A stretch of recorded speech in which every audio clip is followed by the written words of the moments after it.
I'm Audrey Crawford, 32 years old.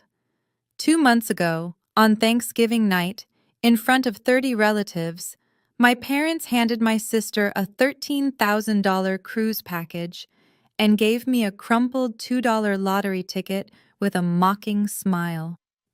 This is all that's appropriate for your situation, Audrey, my mother said. Her voice carried across the dining room, loud enough for everyone to hear. They laughed. All of them. They didn't know that little ticket would change everything. $100 million changes everything. But not in the way you might think. Before I tell you this story, if you find it compelling, please take a moment to like and subscribe, but only if you genuinely want to come along for this ride. And let me know where you're watching from, what time it is there. I always love knowing where my new friends are tuning in from around the world. Now, let me take you back 2 months ago, to Thanksgiving night. The night everything began to crumble. The Crawford family Thanksgiving was always a production. Not in the warm Hallmark movie sense, more like a stage where everyone performed their assigned roles. I pulled into my parents' driveway at exactly 5 o'clock, carrying a homemade autumn salad and a bouquet of dahlias I'd grown myself. The flowers were deep burgundy, perfect for the season. I'd spent 3 months nurturing them. My mother opened the door before I could knock. "Oh, Audrey." Her eyes flicked to the bouquet, then away. "Still playing with plants, I see." Behind her, I heard squealing. Vivian had arrived. Mom rushed past me, arms outstretched. "There's my girl! Oh, that dress is stunning. Is it new?" I stood in the doorway, holding my flowers, watching my mother embrace my sister like she hadn't seen her in years. It had been 2 weeks. Inside, the house buzzed with relatives, aunts, uncles, cousins I barely recognized. Dad sat in his leather recliner, deep in conversation with Marcus, my brother-in-law. He didn't get up when I entered. Just a nod, barely a glance. "Audrey, good, you're here," Dad said, not looking away from Marcus. "We need help setting the table." Of course, I was here to work. The living room formed a semicircle around Marcus as he described his latest real estate consulting deal. Everyone leaned in, captivated. I knew better. Marcus was slippery. But I had no proof, just instinct. Aunt Marlene caught my eye across the room. She gave me a small, sad smile. Later, as I arranged napkins alone in the dining room, my mother introduced me to a distant cousin. "This is Audrey, my younger daughter. She does gardening, I think? Something with plants." "Landscape architecture, Mom. I design green spaces for corporate buildings." She waved her hand. "Same thing, dear." I kept folding napkins. Some battles aren't worth fighting. Not yet. I was refilling the water pitcher when I heard them.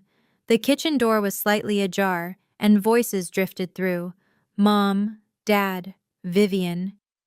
They were speaking in that hushed, conspiratorial tone families use when they think no one's listening. "The cruise leaves December 15th, Mom was saying. 2 weeks in the Caribbean. The whole family, you, Marcus, the kids, your father and me, even Grandma Grace, if she's feeling well enough." My hand froze on the pitcher handle.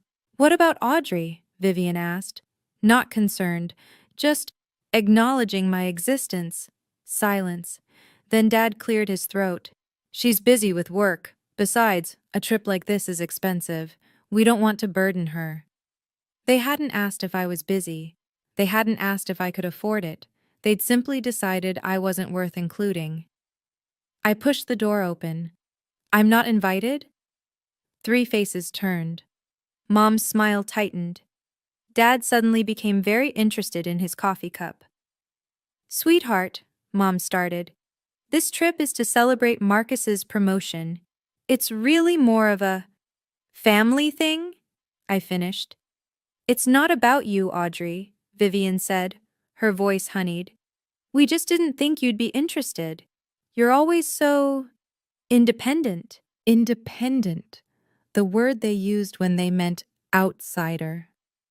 I was about to respond when I noticed movement behind me. Grandma Grace stood in the hallway, her frail hand gripping her walker. Her eyes met mine, sharp, knowing, filled with something I couldn't quite read. She reached out and squeezed my hand, said nothing. But in that silence, I felt seen. "Audrey, help your grandmother sit down," Mom instructed, already steering Grandma away. "She shouldn't be standing so long." Before she disappeared around the corner, Grandma Grace looked back at me. Her lips moved silently. "Call Thomas Smith this week." I didn't understand, but I would. Soon I would understand everything. The dining room fell silent when Dad stood up, tapping his wine glass with a fork.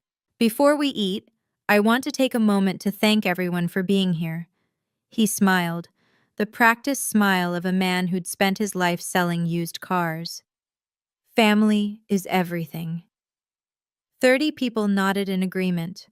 I counted. 30 witnesses to what came next. This year, Patricia and I wanted to do something special for our daughters. He gestured grandly toward Vivian. "Vivian, sweetheart, come here." Vivian glided forward, all grace and designer heels. Mom handed her a thick envelope, beaming. "For you and Marcus and the kids, a 14-day Caribbean cruise, first class." The room erupted. Applause, gasps of delight. Vivian burst into tears. The pretty kind, the kind that photograph well. "Oh my God, thank you!" She threw her arms around both parents. "This is too much." $13,000. I'd seen the itinerary on Mom's computer last month. I wasn't supposed to, but I had. Then Mom turned to me. The applause faded. The room grew quiet. "Audrey, honey, come here." I walked forward on wooden legs. She pressed a thin envelope into my hands. Inside was a single slip of paper. A lottery ticket. Mega Millions. $2. "This is what suits your situation, dear." Mom's smile didn't reach her eyes. "Who knows? Maybe luck will find you." Someone snickered. Then someone else. Marcus leaned back in his chair, smirking. "Luck's a long shot when you don't have brains to back it up." Laughter rippled through the room. Vivian covered her mouth, giggling.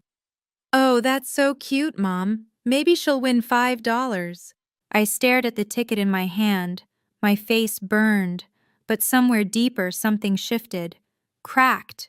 Broke free. I smiled. "Thank you, Mom. I'm sure this will be exactly what I deserve." No one noticed the edge in my voice, but I did. The laughter was still echoing when a voice cut through.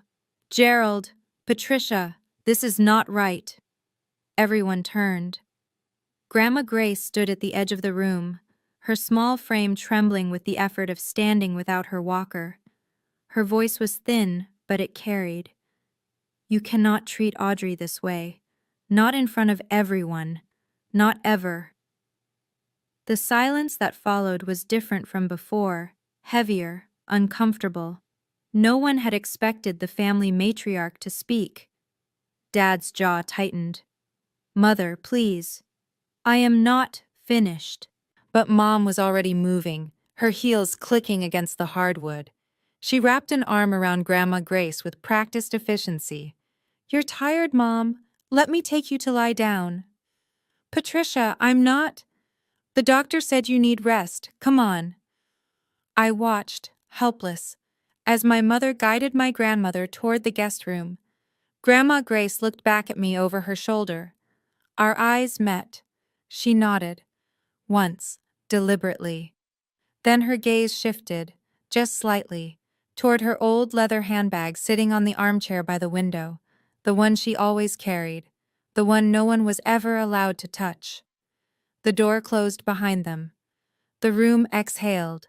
Conversations resumed. The moment passed like it had never happened. But I saw Aunt Marlene watching me from across the room. Her face was pale. She looked like she wanted to say something, then thought better of it.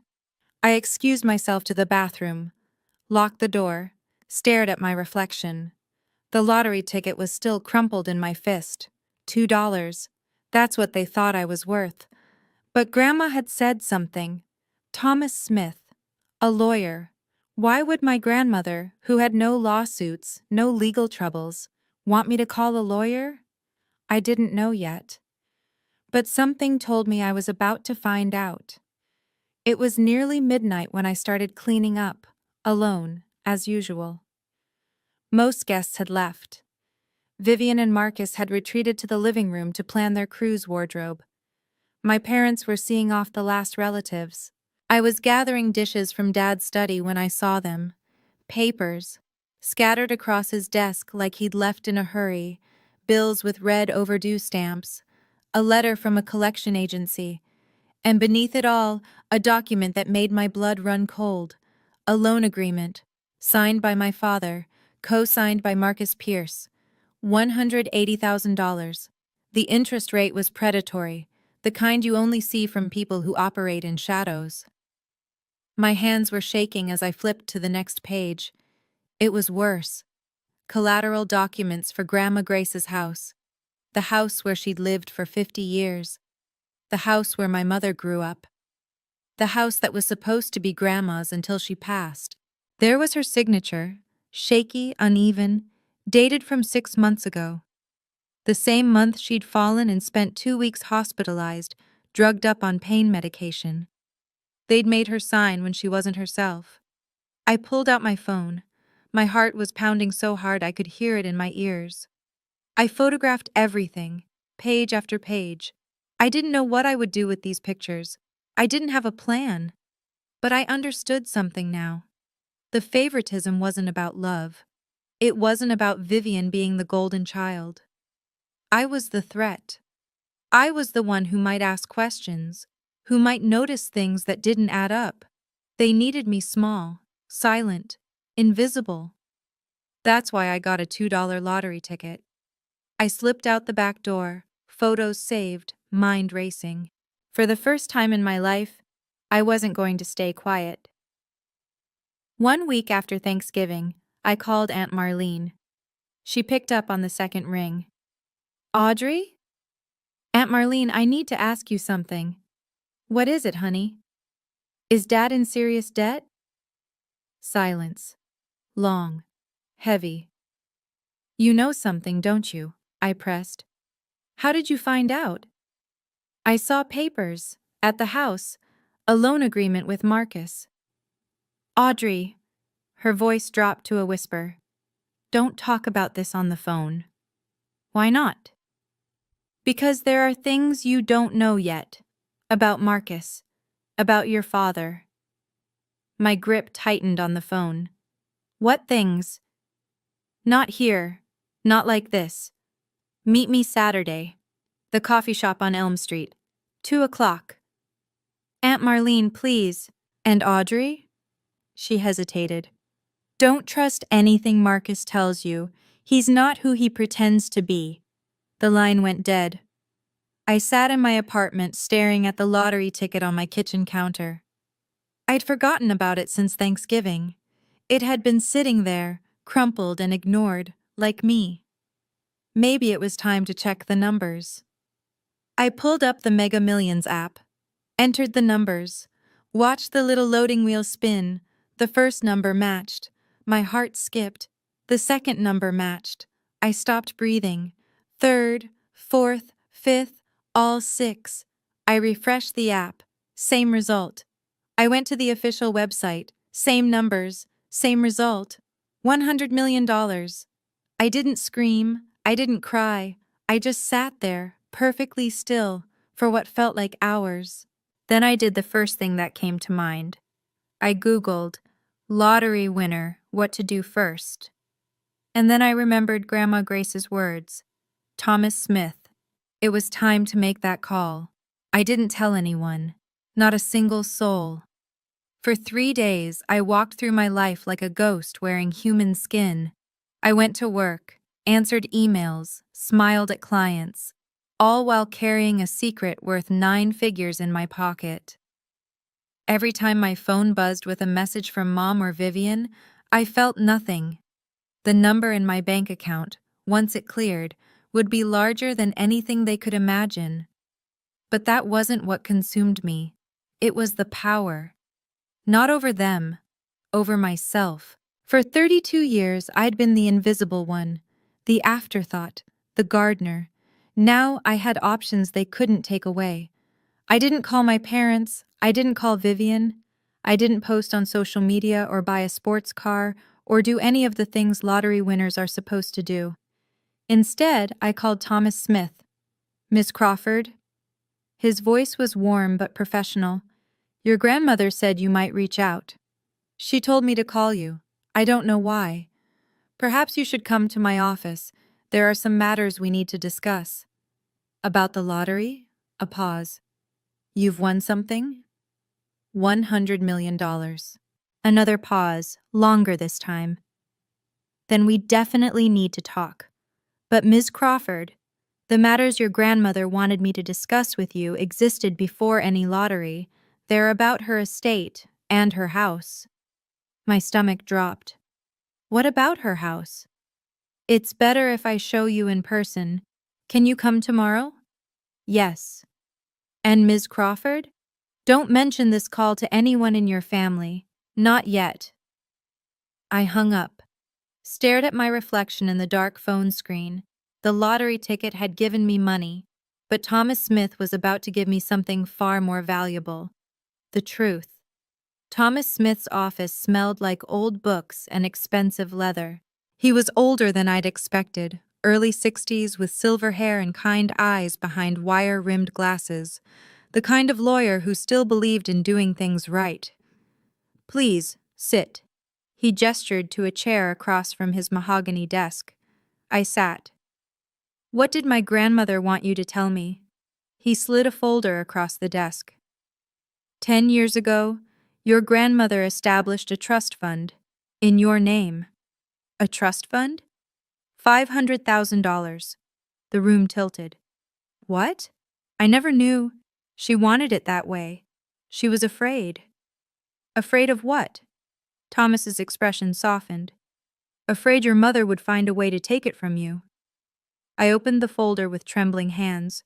Legal documents, bank statements, all of it real. "There's more," he said gently. "The house, your grandmother's house." I saw the papers. My father cashed it in. He nodded. "The deed was signed 6 months ago, the day after your grandmother was hospitalized. She was on heavy pain medication, barely coherent." I felt sick. "That's fraud." "Potentially.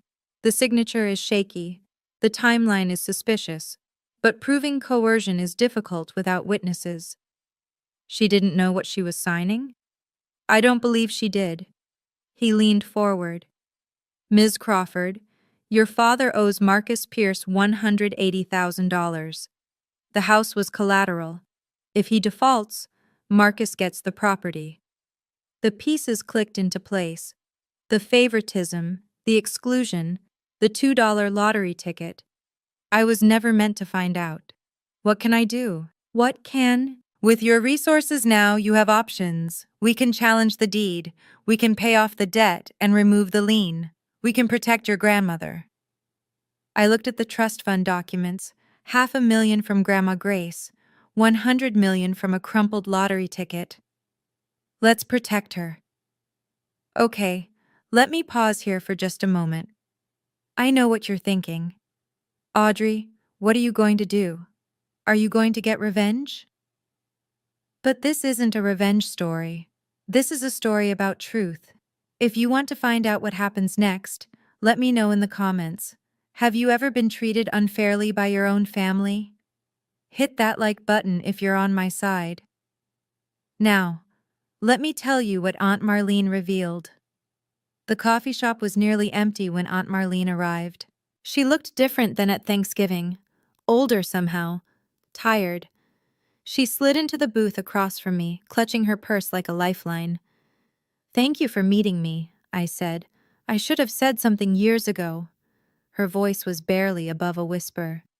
"But Patricia, You know how she is. Tell me about Marcus. Marlene's hands trembled as she reached for her coffee.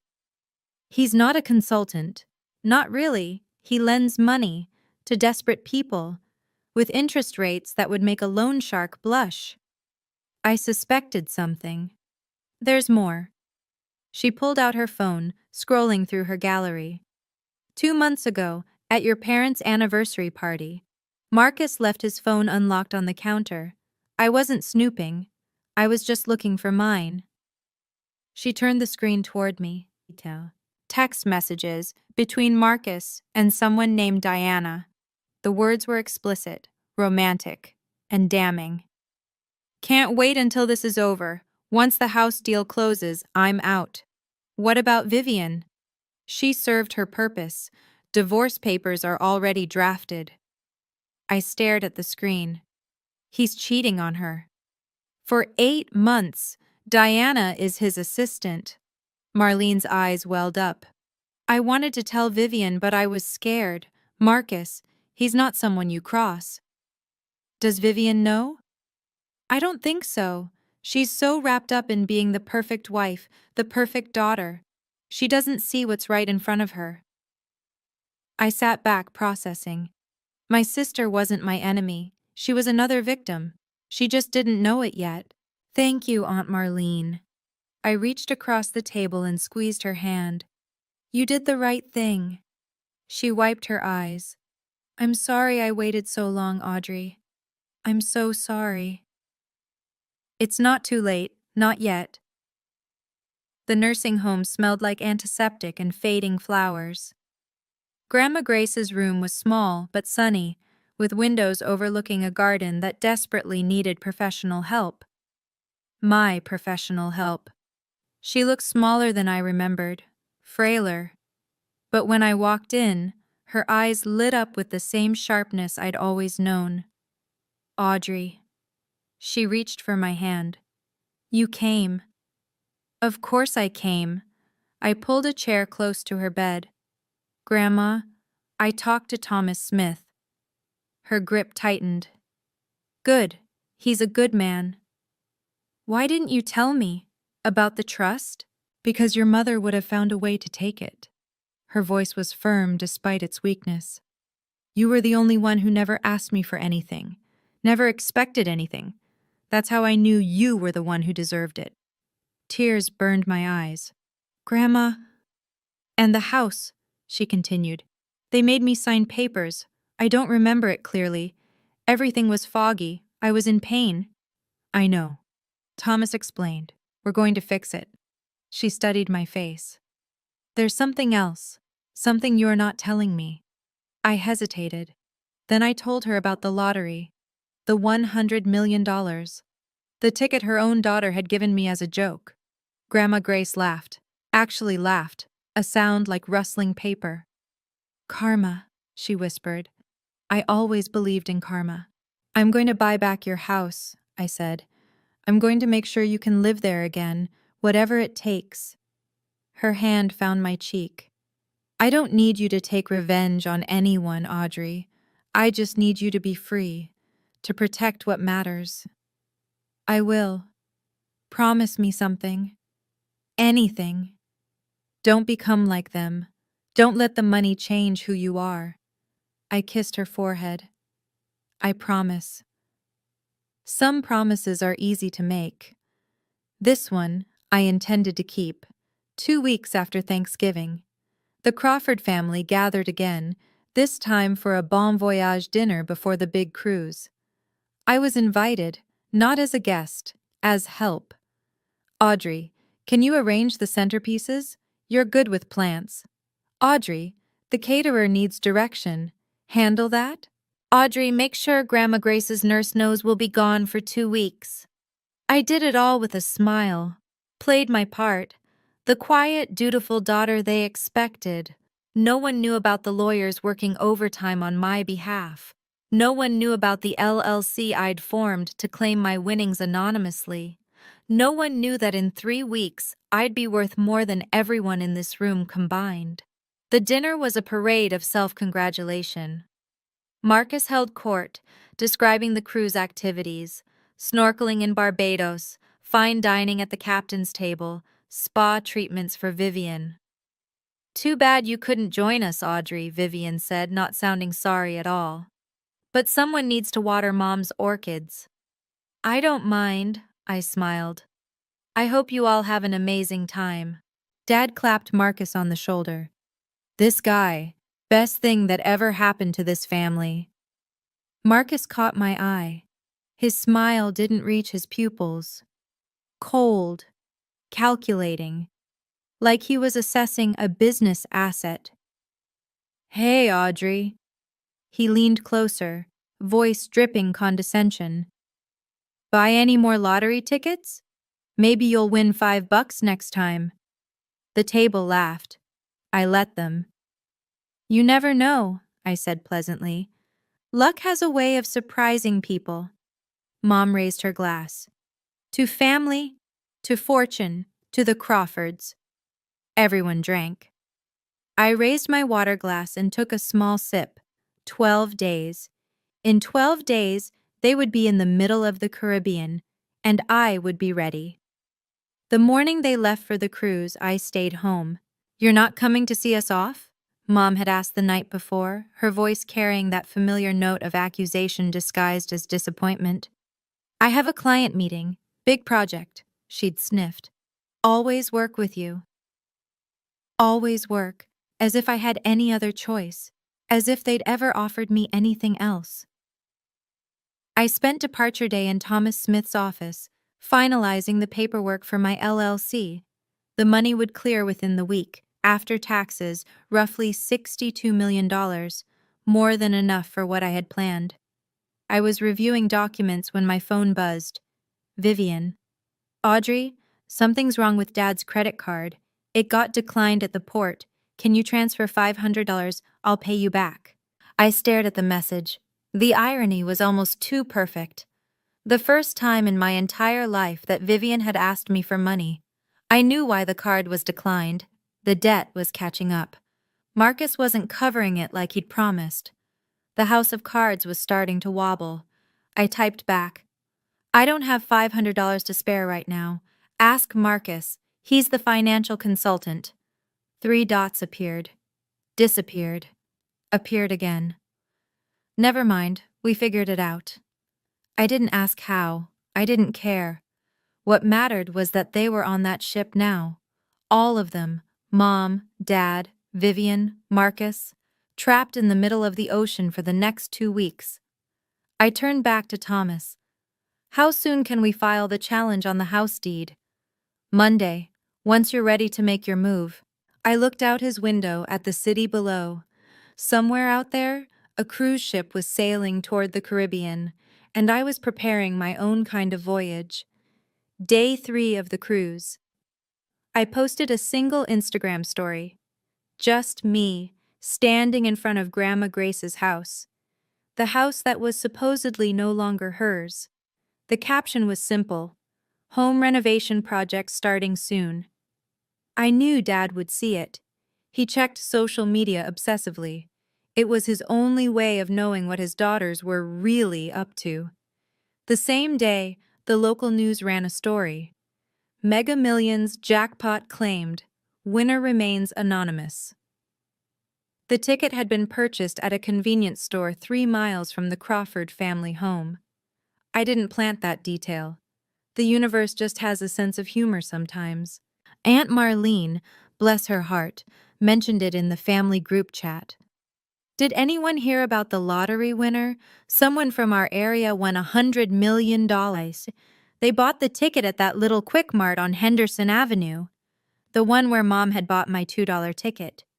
The chat exploded. Cousins speculating. Uncle Barry making jokes about retirement. Then, a private message from Mom. "Audrey, that lottery ticket I gave you for Thanksgiving, you still have it, right?" I waited an hour before responding. Let her sweat. "Yes, Mom. I still have it. Why?" "Just curious. No reason." That emoji. She never used emojis unless she was nervous. An hour later, my phone started buzzing. One call, then another, then another. Mom, Dad, Vivian, Marcus. I let them all go to voicemail. By evening, I had 43 missed calls. By midnight, 79. The messages ranged from casual, "Hey, sweetie, just checking in," to frantic, "Audrey, please call us back. This is urgent." I turned my phone face down on the nightstand. Tomorrow I would call them, but on my terms, and with an audience. 79 missed calls. I counted them twice to make sure. The voicemails were a masterclass in emotional manipulation. Mom, attempt 1. Audrey, honey, it's Mom. Just wanted to hear your voice. Call me when you get a chance. Mom, attempt 7. Audrey, this is important. Please call back. Mom, attempt 15. I don't know why you're ignoring us. This isn't like you. Dad, attempt 3. Audrey, it's your father. We need to talk. Family business. Vivian, attempt 5. Audrey, seriously, what's going on? Mom is freaking out. And then Marcus, his voice smooth as ever. Audrey, I think we should discuss some investment opportunities. Family helping family, you know. Give me a call. I sat in my new apartment, a rental I'd secured the week before. Nothing fancy, just mine, and listened to every single message. Let their desperation wash over me like waves. They weren't worried about me. They were worried about the money. I texted Thomas Smith, "Is everything in place?" His reply, "Ready when you are." I opened the family group chat and typed a single message. "I'll video call tonight at 8 p.m. EST. Everyone needs to be present. There's something important I need to share." Within seconds, confirmations flooded in. Mom, "Of course, sweetie, we'll all be there." Dad, "Looking forward to it, kiddo." Vivian, "Can't wait." Marcus sent a thumbs up emoji. They thought they'd won. They thought I was going to announce my lottery winnings and then, what? Hand them a check? Ask for their guidance? They had no idea what was coming. I spent the rest of the afternoon preparing, organizing documents, rehearsing what I would say. This wasn't revenge. This was truth. And the truth, as they say, shall set you free. At exactly 8 o'clock, I clicked join call. Their faces filled my laptop screen, crowded together in what looked like the ship's lounge, tropical sunset visible through the windows behind them. Audrey, Mom's voice was sugary sweet. "There's our girl.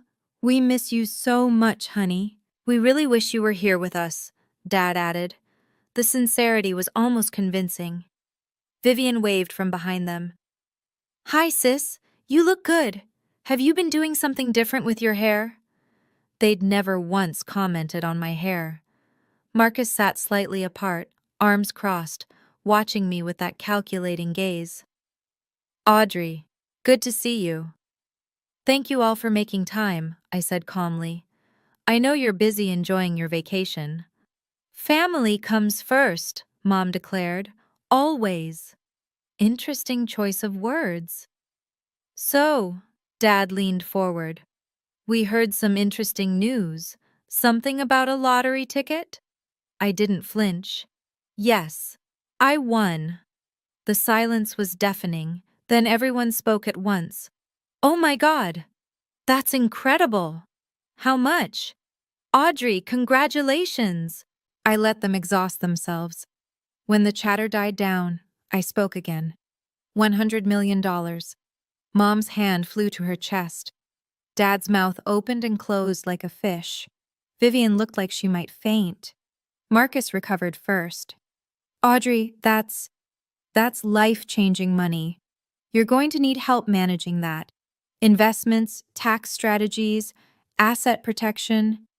"I have a lawyer," I interrupted. "Sure, but a family member who understands finance." "Marcus," my voice was steady, "before we talk about money, there are some things this family needs to know." His smile flickered. "What kind of things?" "The truth." I shared my screen. Let me show you. The first document appeared, the loan agreement with Marcus's signature, and everything changed. This, I said, is a loan agreement between my father and Marcus, $180,000 at 32% interest. Dad's face went white. Where did you? And this, I continued, clicking to the next document, is the deed to Grandma Grace's house, signed over as collateral, dated the same week she was hospitalized, barely conscious from pain medication. Mom's mouth opened. No sound came out. That signature is shaky because Grandma didn't know what she was signing. My lawyer has medical records confirming she was heavily medicated. This could be considered fraud. Audrey, this is family business, Dad started. I'm not finished. I clicked again. This time screenshots filled the screen.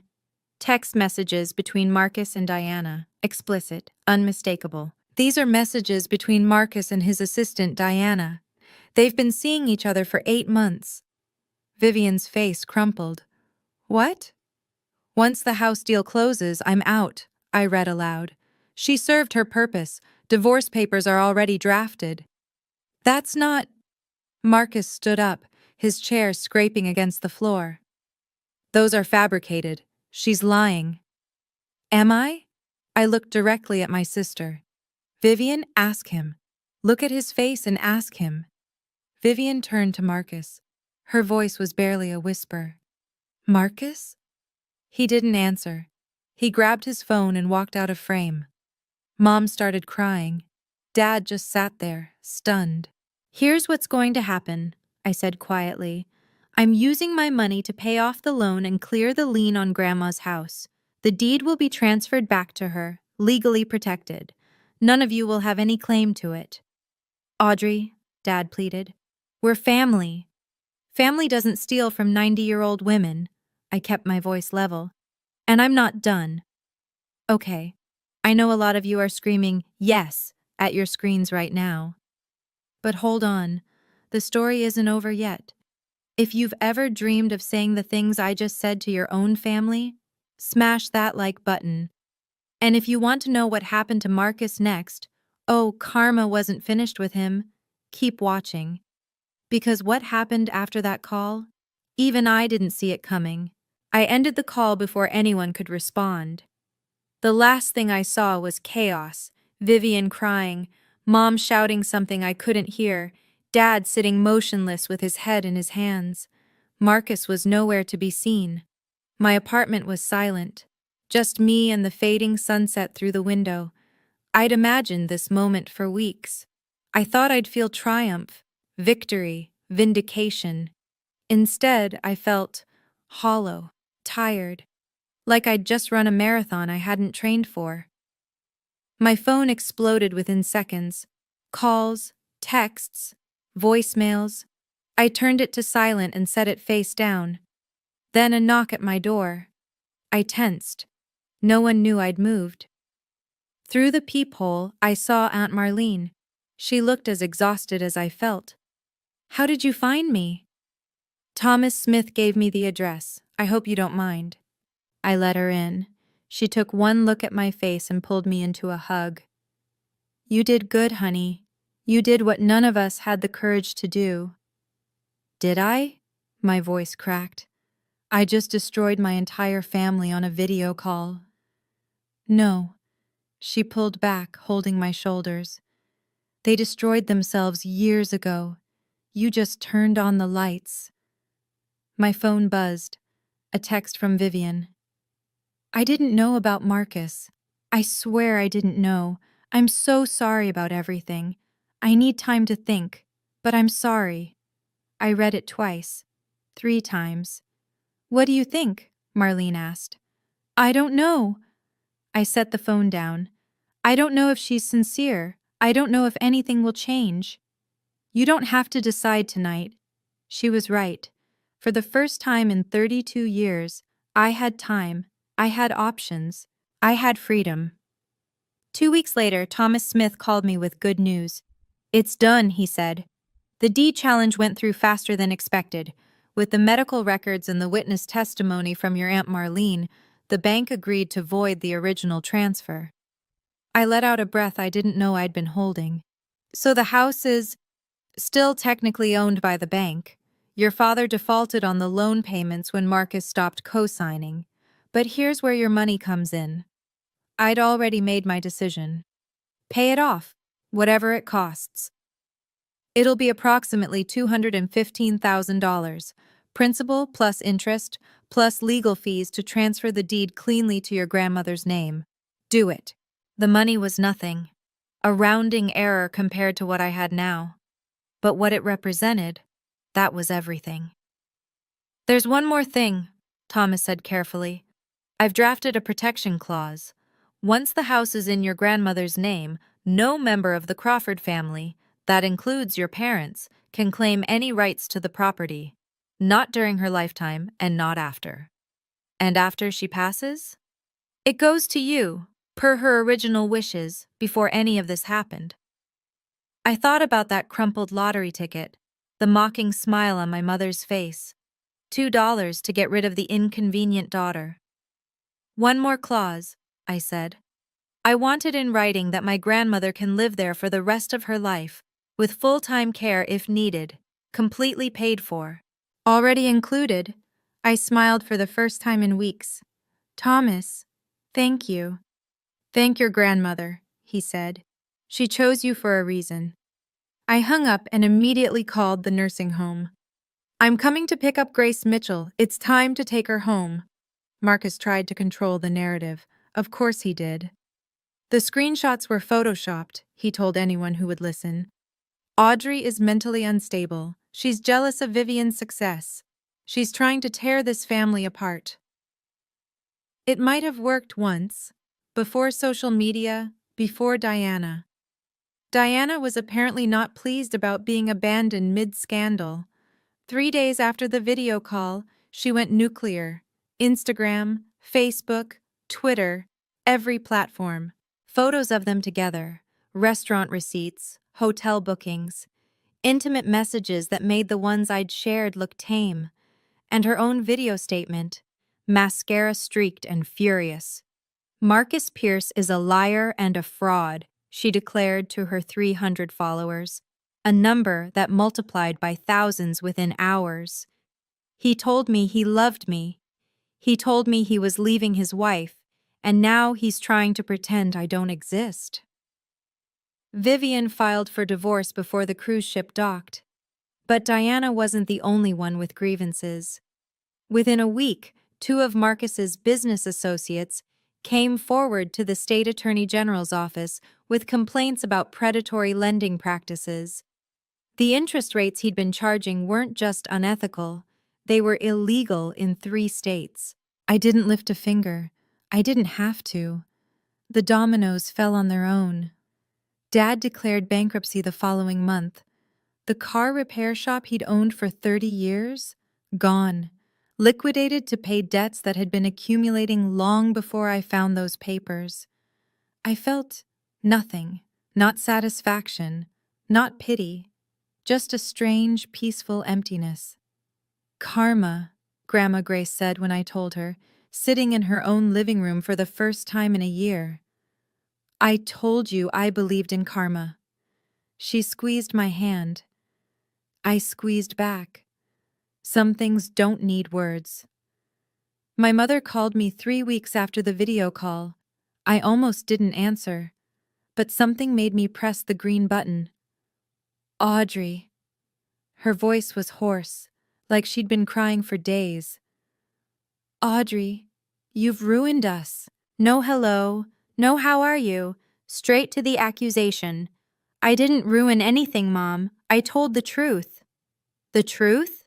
She laughed bitterly. Everyone knows now. Everyone. The neighbors. The church. My book club. I've been going to that book club for 18 years, and now they won't even return my calls. I'm sorry that's happening.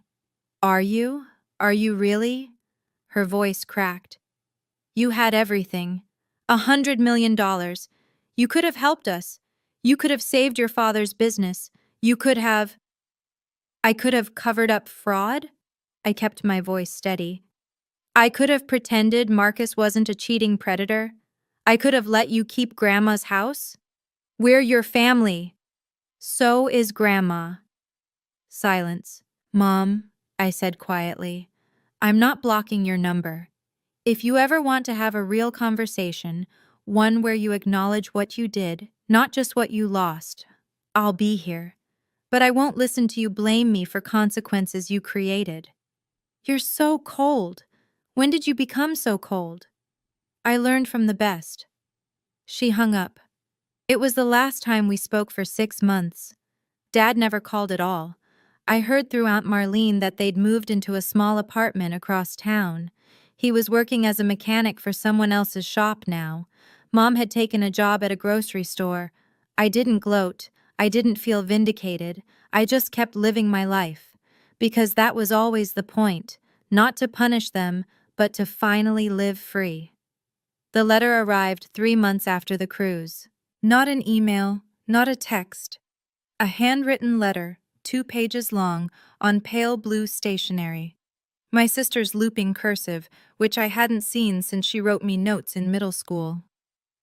Dear Audrey, I don't know how to start this, so I'll just start. I'm sorry. Not because I want money from you. Not because I'm trying to get back on your good side. I'm sorry because I should have said it years ago and I didn't. I knew Marcus had problems. I didn't know about Diana, but I knew something was wrong. I ignored it because admitting it meant admitting my whole life was a lie. I knew Mom and Dad treated you unfairly. I told myself it wasn't my business. I told myself you were fine. You were always so independent, so capable. You didn't need me to defend you. That was a coward's excuse. You were my little sister. I should have defended you anyway. The divorce is finalized. I'm starting over. I don't know what that looks like yet, but I know it has to be different. You don't have to forgive me. You don't owe me anything. I just wanted you to know. I see you now. I see what I missed for 30 years. I'm so sorry. Love, Vivian. I read the letter 3 times. Then I folded it carefully and put it in my desk drawer. I didn't write back, not yet. But for the first time, I felt something shift. A door that had been locked for years creaking open, just slightly. We met for coffee the following month. It was awkward, stilted. Neither of us knew how to be sisters anymore. But we were trying, and that was a start. Grandma Grace came home in April. I was there when the nursing home transport van pulled into her driveway. The same driveway where I'd skinned my knee learning to ride a bike. The same driveway where she'd stood waving goodbye after every visit, shrinking in the rearview mirror until she disappeared. She was smaller now, frailer. But when the attendant wheeled her up the ramp I'd installed, her eyes found the garden, overgrown, neglected, but still there, and she smiled. It needs work, she said. I'm going to fix it, I promised. That's my specialty, remember? I'd spent the previous month preparing the house. New accessibility features, a hospital bed in the master bedroom, round-the-clock nursing care on standby. The best of everything money could buy, because for once, I had money to spare. We sat in the sunroom that afternoon, watching goldfinches at the feeder I'd installed. You did all this? She asked, gesturing at the renovations. It's your house. It should be comfortable. She was quiet for a long moment. Then, your mother called me last week. I tensed.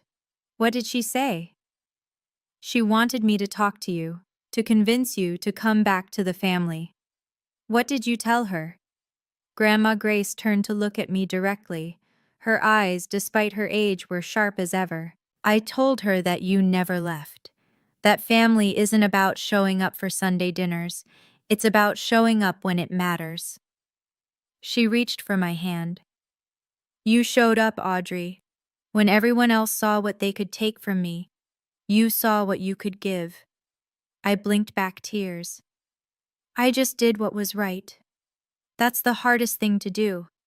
And you did it anyway. We sat together until the sun went down. No more words needed. 1 year later, I barely recognized my own life. I still worked. Not because I needed the money, but because I loved what I did. My landscape architecture firm had expanded. 2 new employees, an office with actual windows, and a waiting list of clients. I'd designed 3 public gardens in the past year alone. The lottery money sat mostly untouched in diversified investments. I'd bought a modest house near Grandma Grace. Nothing flashy, just enough space for me and the dog I'd finally adopted. A rescue mutt named Clover, who loved to dig in my test gardens. The foundation was my real legacy. The Grace Mitchell Foundation awarded scholarships to young women pursuing careers in the arts: painting, music, design, anything creative. Women from families who didn't understand them. Women who'd been told their dreams weren't practical, their talents weren't valuable, their voices didn't matter. Each acceptance letter I read felt like a small act of defiance. Take that, universe. Take that.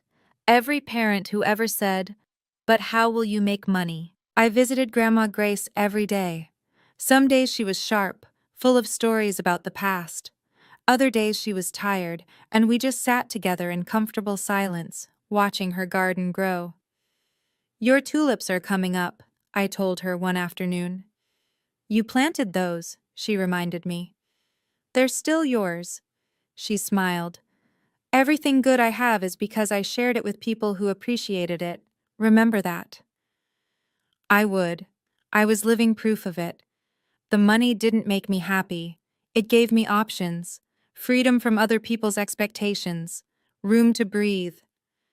Happiness came from somewhere else entirely, from work that mattered, from relationships built on truth, from the simple act of being exactly who I was.